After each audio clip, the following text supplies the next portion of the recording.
Hello everyone, welcome back to our channel. আমরা আবার চলে এসেছি নতুন নতুন জিকে ধাঁধার মজাদার ভিডিও নিয়ে। তো আপনারা দেখতে থাকুন, আশা করি আপনাদের খুবই ভালো লাগবে। তা বলো তো, আজকের প্রশ্ন হচ্ছে প্রথম প্রশ্ন, তাই তো? দাবা খেলার জন্ম প্রথম কোন দেশে হয়েছিল? আমি তোমাকে তিনটে অপশান দিচ্ছি। 1 জাপান, 2 চীন, আর 3 ভারত। বলো দেখি।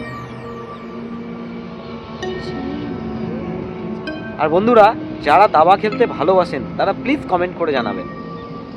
বলো। আমি বলতে পারলে আমাকে কি দেবে? দেখি কি দেবো, দেখি কিছু একটা দিয়ে দেবো। দিতে হবে কিন্তু। আচ্ছা বলো।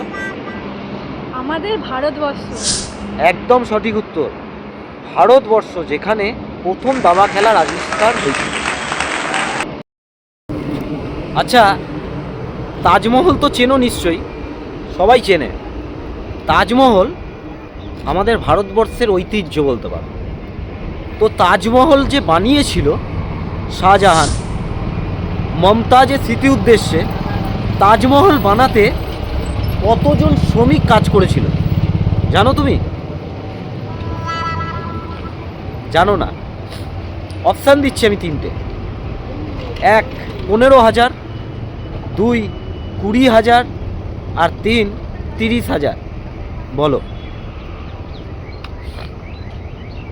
এই প্রশ্নগুলো শুনলে যেন জানতে ইচ্ছা আরো করে, তাই না? একদম। তো আমি ঠিক জানি না, তো তিনটে যখন অপশন দিলে আমি একটা গেস করি, জানি না ঠিক হবে কিনা, সেটা তুমি বলবে। বলো তুমি। 20,000। একদম সঠিক উত্তর। তুমি আইডিয়া করে বলেছো, কিন্তু উত্তরটা সঠিক। 20,000 শ্রমিক কাজ করেছিল সেই সময়। তো ভালো লাগলে বন্ধুরা তাড়াতাড়ি আমাদের চ্যানেলটাকে সাবস্ক্রাইব করে দেবেন আর বেল আইকনটা টিপে দেবেন। এরকম নতুন নতুন ভিডিও আপনাদের কাছে আমরা আনতেই থাকবো। আজকে ভিডিওর লাস্ট প্রশ্নটা তাহলে করি। করো।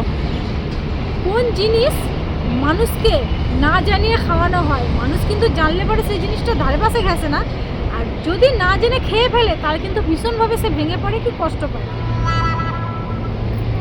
কি জিনিস বলে? এটা নিশ্চয়ই ধাঁধা। ধাঁধা তো বটে। তা সেটা বলতে হবে তো। আমার মনে হয় যতটা সম্ভব এটা ধোঁকা হবে। ধোঁকা। ধোঁকা মানে কাউকে না জানিয়ে কারোর সাথে চিট করা, কাউকে ধোঁকা দেওয়া। একদম সঠিক। তাই তো? তাহলে ধোঁকা খাওয়া, সেটা একদম সঠিক উত্তর তো। একদম সঠিক। তো বন্ধুরা তাড়াতাড়ি প্লিজ, ভিডিও ভালো লাগলে প্লিজ চ্যানেলটিকে সাবস্ক্রাইব করবে, লাইক কমেন্ট শেয়ার। একদম। Tata bye.